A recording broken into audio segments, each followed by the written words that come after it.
il n'y a pas de gouvernement, il n'y a pas de budget, ni vous ni moi, a priori, ne savons à quelle sauce fiscale on va être mangé. C'est quoi aujourd'hui le slogan que vous aurez sur votre pancarte, Sophie Binet? Eh bien, le message, c'est de dire que les sacrifices pour le monde du travail, ça suffit. Nous savons que les arbitrages sont en train de se faire actuellement. Nous ne voulons pas en rester témoins. Nous ne voulons pas que ça se traduise par des accords politiciens dans le dos des travailleurs et des travailleuses.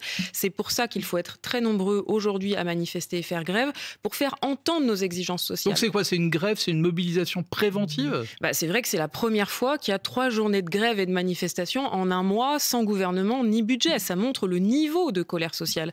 Mais pourquoi est-ce que nous manifestons maintenant? Parce que nous sentons que c'est maintenant que les arbitrages se font et que nous voulons être entendus. Mais vous demandez quoi concrètement? Nous voulons d'abord que la copie de François Bayrou soit définitivement enterrée, ce qui n'est pas le cas aujourd'hui parce que le Premier ministre ne nous a toujours pas dit qu'il ne ferait pas la réforme des retraites, qu'il ne ferait pas d'année blanche. L'année blanche, je rappelle, c'est une baisse des pensions pour les retraités, c'est une baisse de toutes les prestations sociales, une baisse du salaire des fonctionnaires. Il ne nous a pas dit non plus ce qu'il voulait faire en matière de santé alors que François Bayrou prévoyait de doubler le montant des franchises médicales.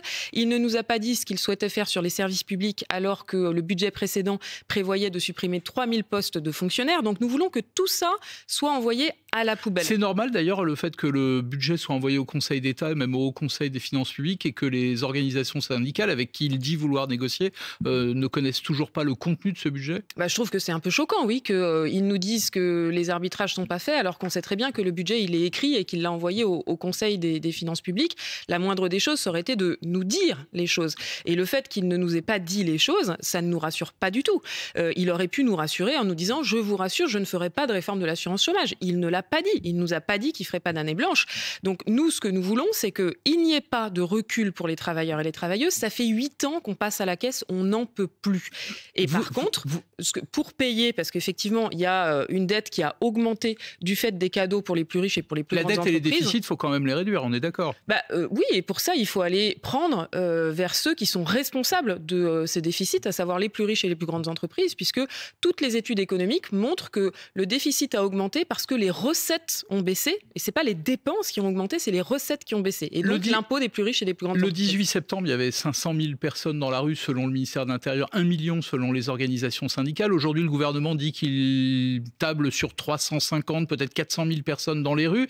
Et vous avez posté une vidéo sur le compte X de la CGT, je vous lis, le 2 octobre, nous avons une obligation de réussite, il faut continuer crescendo, soyons bien conscients que nous sommes en position de force. Mais si ce soir, le résultat est moins satisfaisant, il y a moins de monde dans les rues, moins de grévistes que le 18 septembre, est-ce que vous serez vraiment en position de force pour aller rediscuter avec Sébastien Lecornu? Oui, bien sûr, parce que, encore une fois, c'est la première rentrée sociale, je n'en ai pas vu d'autres, où en un mois de septembre, il y a 3 journées de grève et de manifestations avec des centaines de milliers de personnes dans les rues. Vous êtes d'ailleurs prête à aller jusqu'où pour mettre la pression sur le Premier ministre? Il y a déjà dans votre tête de nouvelles journées de mobilisation qui sont prévues ou pas encore? On prendra nos décisions en fonction de sa copie. D'abord, ce qu'on veut savoir, c'est quel sera le gouvernement, si ça sera lui le Premier ministre. J'ai cru comprendre qu'il y avait quelques incertitudes. Et puis, on veut savoir quel sera le budget. Et donc, en fonction, si dans le budget, il y a des reculs, évidemment qu'on ne laissera pas passer. Si la mobilisation est moins forte aujourd'hui, on est en droit de se demander, je suppose que vous vous posez la question, de savoir si, au fond, en tardant à présenter son gouvernement, en tardant à présenter ses options budgétaires, si Sébastien Lecornu, d'une certaine manière, il essaye pas de chloroformer un peu la colère sociale, de l'anesthésier d'une certaine manière. Oui, c'est clairement sa stratégie. Quand il nous a reçus la semaine dernière, il nous a fait 2 heures de langue de bois et il pensait que grâce à cela, les organisations syndicales se feraient enfumer et n'appelleraient pas à une journée de grève et de manifestation. Eh bien, raté, nous appelons à une nouvelle journée de grève et de manifestation aujourd'hui. Ce qui est sûr, c'est que la colère sociale, elle est bien là, elle est extrêmement forte. Et s'il pense pouvoir s'en débarrasser comme ça, il se met le doigt dans l'œil. Aujourd'hui, il y aura une journée de mobilisation qui va être réussie. Je ne sais pas si on sera au niveau du 18, peut-être qu'on sera un tout petit peu en dessous, mais ça sera réussi, ça sera fort. Et ça sera 3 journées de grève et de manifestation très fortes depuis le mois de septembre. Et donc, il faut le prendre en compte parce que sinon, de toutes les manières, les mobilisations, elles continueront s'il y a des reculs. Alors ça m'a frappé, à la veille de la manifestation du 18 septembre, le Premier ministre a annoncé qu'il renonçait définitivement aux 2 jours fériés. Puis là, hier, donc à la veille de cette manifestation, on apprend qu'il vous a adressé une lettre dans laquelle il dit notamment qu'il va introduire dans la loi des améliorations notables pour la retraite des femmes. Vous dites quoi ce matin, que c'est vraiment une bonne nouvelle ou que c'est notoirement insuffisant ? En fait, c'est du recyclage de choses qui étaient dans les cartons depuis le mois de juin. C'était les propositions que vous aviez faites notamment au moment du conclave, alors que les organisations syndicales avaient faites. Non, puisque toutes les organisations syndicales ont dit, qu'elles soient restées dans le conclave ou qu'elles soient parties, que ce qu'elles voulaient, c'était la fin des 64 ans. Moi, je vous avoue que quand j'ai vu cette lettre, je me suis demandé si c'était pas Patrick Martin, le président du MEDEF, qui l'avait écrite. Parce que, en fait, dedans, c'est le SAV de l'agenda patronal que le patronat veut nous imposer en termes de négociation. Pardon, Sophie Binet. J'ai regardé avant de vous recevoir ce matin, il y a 40% des femmes qui partent à la retraite, qui n'ont pas de carrière complète. Il y a un écart de plus de 40% entre la pension des retraites des hommes et des femmes. Donc, annoncer qu'on fait un effort sur la retraite des femmes, moi je pensais ce matin que vous alliez vous en féliciter. Eh ben oui, mais en fait, on l'a mesuré cet effort.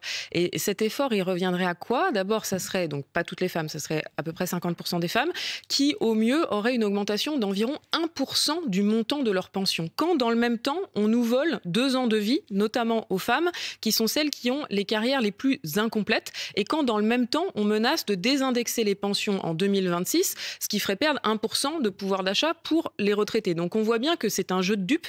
On fait comme si on nous donnait une chose d'une main, alors qu'on nous en retire beaucoup plus de l'autre. Le sujet sur les retraites, il est clair, nous l'avons dit, nous le martelons, il faut revenir sur les 64 ans, il faut abroger cette réforme des retraites. Alors vous n'êtes pas tous d'accord entre vous, hein. Vous dites abrogation, l'intersyndicale dit abandon, je crois que la CFDT dit suspension. Vous êtes au clair d'ailleurs entre vous sur ce sujet ? Oui, ce qui rassemble les organisations syndicales, c'est de dire qu'il faut abandonner les 64 ans et donc que ce n'est pas des mesures cosmétiques. Donc ces manifs, c'est un peu le match retour des manifs anti-retraite d'il y a 18 mois ? Évidemment que la situation du pays, elle est directement déterminée par ce qui s'est passé pendant la mobilisation contre les retraites. On l'avait dit, le fait qu'Emmanuel Macron passe en force, il le payerait par une profonde crise démocratique. On est dedans, et si Emmanuel Macron persiste et refuse de changer de politique, cette crise démocratique va se transformer en crise de régime. Personne n'a raison seul contre tous, il faut qu'il écoute le pays et qu'il respecte la démocratie. Dans la lettre qu'il vous a adressée, il parle de la retraite des femmes, mais il dit qu'il est ouvert sur l'assurance chômage, il vous tend la main sur la protection sociale, il dit qu'il veut favoriser le dialogue social. Je vous pose la question, je suis un peu taquin ce matin, mais le Cornu, à vos yeux, c'est mieux que Bayrou ? Là, à ce stade, il ne nous en a pas fait la preuve du tout. À ce stade, il nous a pas... Donc Bayrou et le Cornu, pour vous, c'est pareil ? Pour l'instant, c'est le clone de Bayrou. Et pour l'instant, il n'a pas coupé le cordon avec le président de la République et avec le patronat. C'est ça le problème. On a besoin d'un Premier ministre qui réponde aux attentes des travailleurs et des travailleuses. On attend autre chose d'un Premier ministre, qu'il nous recycle ce sur quoi le patronat veut nous faire négocier. Et en matière de protection sociale, par exemple, dans le courrier, ça ne va pas du tout, puisque ce qu'il nous explique, c'est qu'il faut faire baisser les cotisations sociales qui financent notre protection sociale et notre sécu. Donc ça, c'est la reprise d'une grosse revendication patronale. Mais moi, je me souviens, quand vous étiez sorti de votre dernier rendez-vous avec Sébastien Lecornu, vous aviez dit, devant les micros, que le Premier ministre vous avait dit « Je suis le Premier ministre le plus faible de la Ve République ». J'ai lu ce qu'il a dit. Il dit, au fond, ce ne sera pas le budget Lecornu, ce sera le budget du Parlement. Honnêtement, il n'a pas tort. C'est bien de négocier avec lui. Mais en fait, tout va se jouer à l'Assemblée et au Sénat. Oui, sauf qu'il est quand même Premier ministre, donc il a quelques petites prérogatives. Sa première prérogative, c'est de faire une copie initiale. Et donc nous, on veut savoir ce qu'il y aura dans la copie initiale et ce qu'il va porter. Sa deuxième prérogative, c'est que c'est lui qui donne l'avis du gouvernement sur les amendements et c'est lui qui peut bloquer des amendements. Jusque-là, le gouvernement a toujours bloqué tous les amendements visant à abroger la réforme des retraites, par exemple. Donc là-dessus, il faut qu'il s'exprime. Est-ce qu'enfin, il va laisser le Parlement jouer son rôle démocratique et abroger la réforme des retraites, sachant qu'il y a une large majorité de députés qui sont pour l'abrogation de la réforme des retraites. Ah oui, il a déjà commencé à faire des choix, puisqu'il a dit il n'y aura pas de taxe Zuckman, cette taxe sur les hauts patrimoines, il n'y aura pas de retour de l'ISF, de l'impôt sur la fortune, tel qu'on l'a connu avant.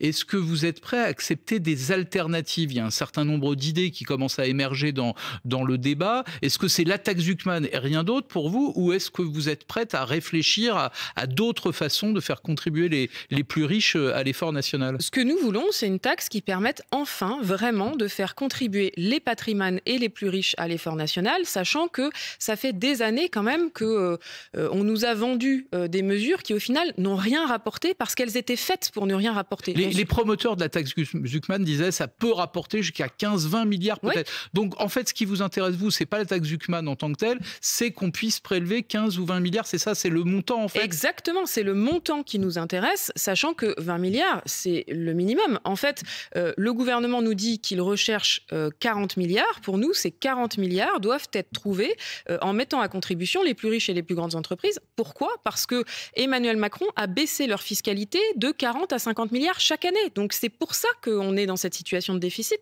C'est là qu'il faut aller chercher pour rééquilibrer les comptes.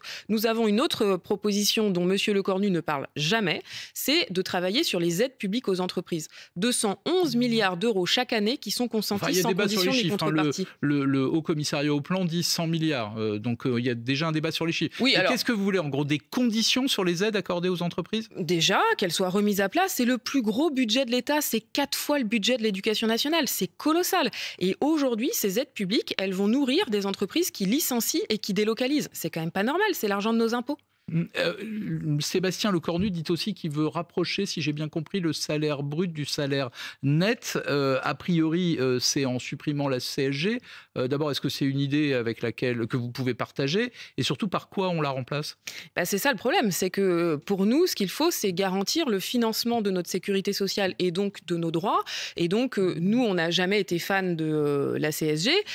Si on baisse la CSG, il faut la remplacer par des cotisations sociales et remettre en cause les 80 milliards d'exonérations de cotisations sociales qui sont distribuées chaque année et qui sont aujourd'hui des trappes à bas salaire. Ça a été prouvé par de nombreux rapports. Mais la hausse de la TVA, vous êtes contre ? À la hausse de la TVA, on est tout à fait contre puisque c'est chacune et chacun d'entre nous qui le payeront. Donc c'est quoi ? C'est la hausse de la CSG, par exemple, sur les revenus du capital ? Ça, oui, c'est quelque chose qui pourrait être examiné parce que ça permet de taxer les revenus du capital. Mais pour nous, ce qu'il faut, c'est remettre en cause les 80 milliards d'exonérations de cotisations sociales qui pèsent sur les finances publiques et qui sont des trappes à bas salaire.